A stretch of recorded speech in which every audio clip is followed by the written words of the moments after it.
Bismillahirrahmanirrahim. Assalamualaikum warahmatullahi ta'ala wabarakatuh. في هذا اليوم سنقدم لكم درس التطبيق نحوي تحت موضوع أسلوب المدح والذم. يتناول هذا العنوان أساليب المدح والذم في اللغة العربية، وهي من الأساليب البلاغية المهمة في علم النحو والبلاغة. ويستخدم هذا الأسلوب لتمجيد الأمور الحسنة المدح أو ذم الأمور السيئة الذم بطريقة فعالة من حيث المعنى والقيمة. ومن الناحية النحوية يتكون هذا الأسلوب من ثلاثة عناصر: الفعل مثل النعمة أو بئس، والفاعل والمخصص أي المقصود بالمدح أو الذم. ويستعمل هذا الأسلوب كثيرا في القرآن الكريم والحديث النبوي الشريف لنقل الرسائل الأخلاقية والدينية. ومن أمثلته قوله تعالى: نعم أجر العاملين، وقوله سبحانه: بئس للظالمين بدلا. Bismillahirrahmanirrahim. Assalamualaikum warahmatullahi wabarakatuh. Jadi saya akan menerangkan arkan wa tarkibun nahwi fi uslub al-madhu wa dham.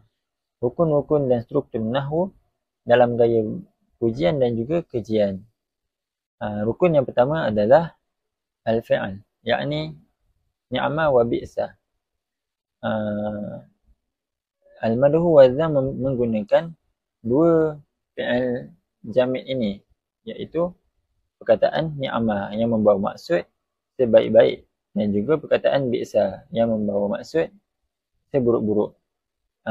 Dua-dua perkataan ini adalah perkataan yang tidak berubah kerana ianya merupakan fi'il yang tetap. Dan rukun yang kedua adalah al-fa'il yang membawa maksud orang yang dibahaskan ataupun golongan yang dikeji ataupun yang dipuji. Ianya juga boleh di dalam bentuk isim ma'rifah ataupun nakirah. Rukun yang ketiga adalah an-na'at yang digunakan untuk memperjelas fa'il. Ianya biasanya sifat na'at ini adalah mengiringi ataupun yang menerangkan fa'il tersebut. Dan rukun yang terakhir, rukun yang keempat adalah al-makhsus bil madhu wal dham. Pengkhususan yang membawa maksud individu ataupun perkara yang ada di dalam al-madhu wal dham, yang ada di dalam celaan dan juga pujian tersebut. Perkara ini, subjek ini akan datang selepas fa'il dan juga selepas fa'il. Dan perkara ini boleh dianalisis sebagai mubtada muakhar, badal ataupun mansub atas dasar ikhtisas. Dan jika ayat itu merupakan jumlah fi'liyah, maka ianya akan menjadi khabar muqaddam. Antara contoh ayat lengkap al-madhu wa dham adalah ni'mar rajulu zaidun. Ni'ma itu adalah fi'il, ar-rajulu adalah fa'il, dan zaidun merupakan makhsus. Bismillahirrahmanirrahim. Assalamualaikum warahmatullahi wabarakatuh. Saya Muhammad Umar Hazid bin Muhammad, nombor matrik 079298. Jadi insyaAllah hari ini saya akan menerangkan tentang jenis-jenis al-maddu wal-dhammu. Jadi yang pertama ialah kita memulakan dengan menggunakan kata kerja dan juga pelaku, itu fa'il dan juga fa'il, serta yang dipuji ataupun dikecam. Contohnya dalam ayat Al-Quran menyebutkan ni'ma ajrul amilin, yang bermaksud sebaik-baik ganjaran ialah bagi orang yang beramal. Di sini ni'am ialah kata kerja pujian, ajr ialah pelaku, dan al-amilin ialah yang dipuji. Dalam hadis Nabi SAW, Nabi bersabda, ni'mar rajulu Abdullah, bermaksud sebaik-baik lelaki ialah Abdullah. Di sini Abdullah bin Umar dipuji kerana solat malam. Yang kedua ialah hanya menggunakan kata kerja dan juga pelaku tanpa menyebut secara langsung siapakah yang dipuji ataupun dikecam. Contohnya ialah wasa asabila, maksudnya seburuk-buruk jalan. Di sini yang dikecam tidak disebut tetapi difahami dari konteks. Dan yang ketiga ialah menggunakan bentuk lain seperti kata sifat ataupun superlatif. Contohnya ialah wa innaka la'ala khuluqin azim. Allah memuji Nabi SAW dengan kata-kata penuh penegasan. Dan dalam hadis disebutkan khairukum man ta'allama al-Quran wa 'allamah. Orang terbaik di kalangan kamu ialah yang belajar dan mengajarkan Al-Quran.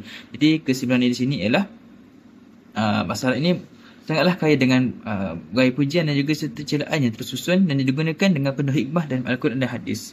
Sekian. Seterusnya, pengaplikasian uslub madhu wa dham dalam Al-Quran dan juga sunnah. Okey, bahasa Al-Quran ini diturunkan dalam bentuk yang balaghah dan indah serta kaya dengan makna yang pelbagai. Antara gaya penting dalam Al-Quran ialah uslub madhu wa dham yang bertujuan untuk menyampaikan mesej secara mendalam. Okey, antara contoh kalimah madhu ataupun pujian dalam Al-Quran ialah dalam surah Ali Imran ayat 136, ni'mal ajrul amilin. Okey, ayat ini bertujuan untuk memuji terhadap orang yang beramal soleh yang mendapat ganjaran daripada Allah Subhanahu Wa Taala. Menurut Imam Ar-Razi, uslub madhu dan ayat ini memberi motivasi kepada orang yang beriman. Okey, kemudian dalam hadis Nabi sallallahu alaihi wasallam, ni'mar rajul Abdullah law kana yusalli minal lail. Okey, hadis ini bertujuan untuk memuji serta menasihati para pemuda secara halus untuk menunaikan solat pada waktu malam. Okey, kemudian kita pergi kepada contoh-contoh uslub azam, iaitu celaan. Okey, contoh dalam ayat Quran ialah bi'sal lizzalimin badala dalam surah Al-Kahfi ayat 50. Okey, ayat ini mencela bagi mereka yang mengambil syaitan sebagai wali. Maksudnya di sini yang menjadikan syaitan ini sebagai ikutan mereka. Kemudian Imam Azam Asy'ari menyatakan ayat ini adalah satu kecaman keras terhadap penyimpangan akidah. Kemudian dalam hadis Nabi sallallahu alaihi wasallam, bi'sal abdu abdal taqaddaba liriya wa sam'u bihin nas. Okey, dalam hadis ini menunjukkan celaan terhadap perbuatan riak di dalam beribadah.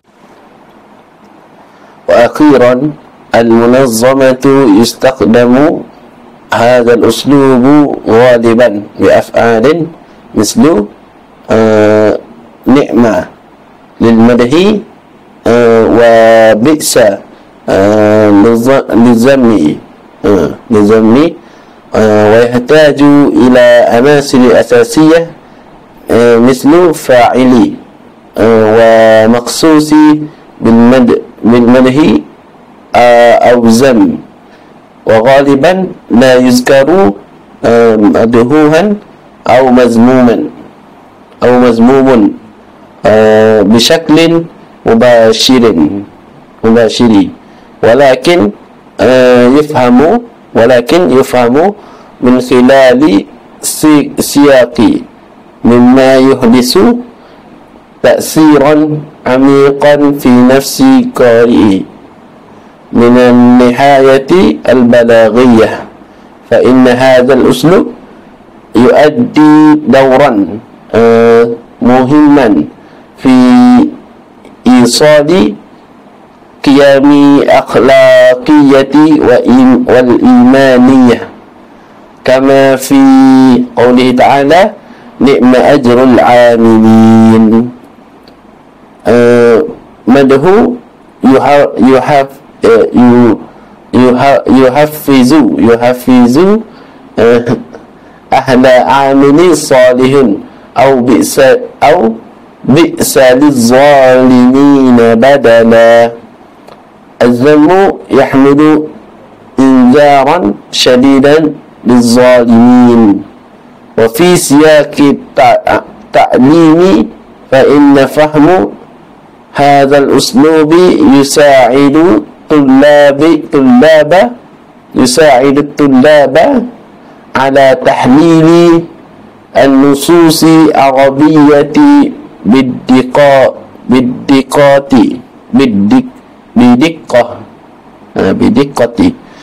وتعرف على بنية الجمل وفهم معاني الخفية وتحديد مواقع الإعراب لكل كلمة، كما يسهم في فهم الآية والقرآنية ذات الطابع المجازي أو البلاغي.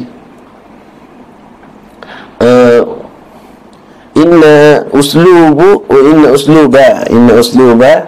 al-madhu wal-dhammu yu'addu dalilan ala jamalil lughatil arabiyyati wa 'azamatiha, fahuwa laysa mujarrada wasilatin lughawiyyah bal yu'addu wasilatan tarbawiyatan wa akhlaqiyatan wa adatan ra'isiyatan fi naqlil wahyi. Lidzalika yanbaghi an yuwalla hadzal uslubu ihtimaman khassan fi ta'limi nahwi wa tafsiri yatamakkana at-tullabu min fahmi an-nususi fi fahmi an-nusus al-arabiyyati bi'umqi wa taqdiri qimatiha al-jamaliyyati wal ma'nawiyyah. Hadza faqat. Hadza min fadli Rabbi. Syukran jazilan ala istima'ikum. Wassalamualaikum warahmatullahi wabarakatuh.